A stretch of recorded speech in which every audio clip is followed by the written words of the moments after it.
tubifuriza ibihe byiza inshuti bakurinze ibisegonda TV. uyu ni umwanya mugomba gukurikirana amakuru ari update cyangwa se amakuru agezweho ku Isegonda TV. muri kumwe na Kiza Mustafa, twakiriye umukinnyi kuva muri UR Academy, yatubwira amazina ye ndetse n'ikipe.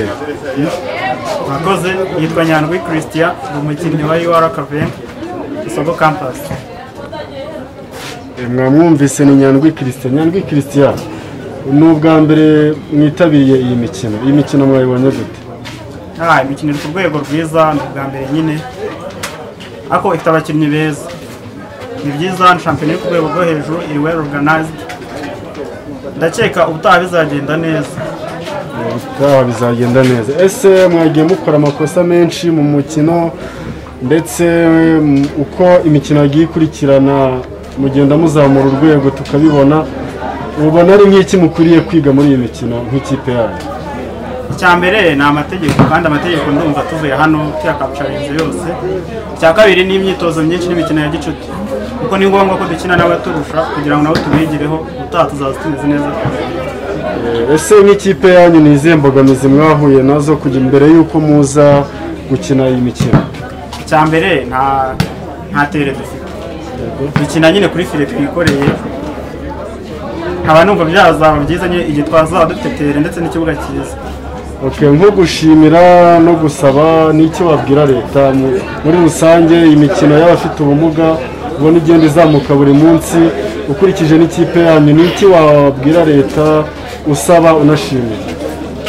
Leta nayishimira ko byibuze yabatekerejeho ahantu ho gukina ndetse n'irushanwa ryo gukina, numva byari byiza cyane.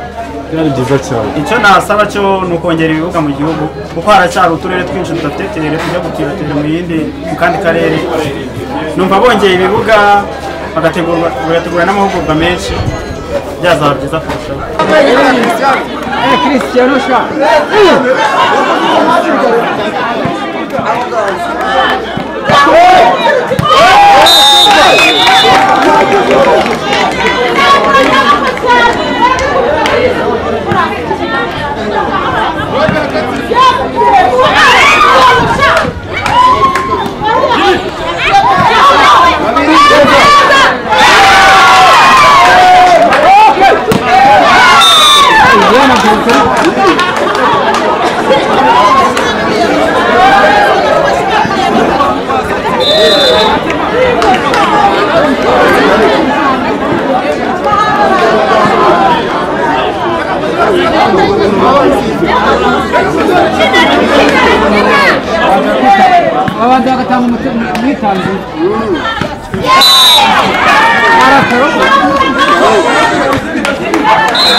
Sawa, murakoze cyane. Ni Isegonda TV day par day live, muzajya mukurikirana amakuru.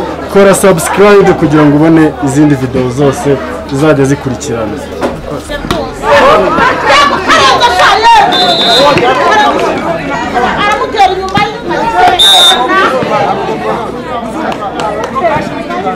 Ariko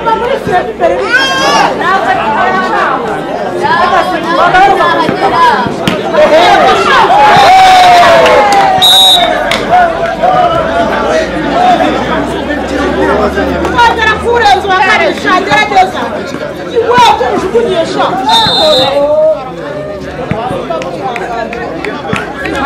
Sorry nimani barasi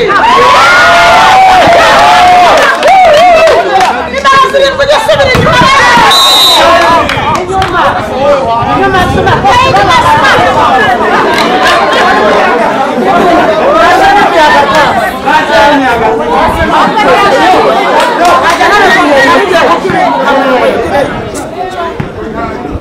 Dauri kuvana nyuma n'abasiri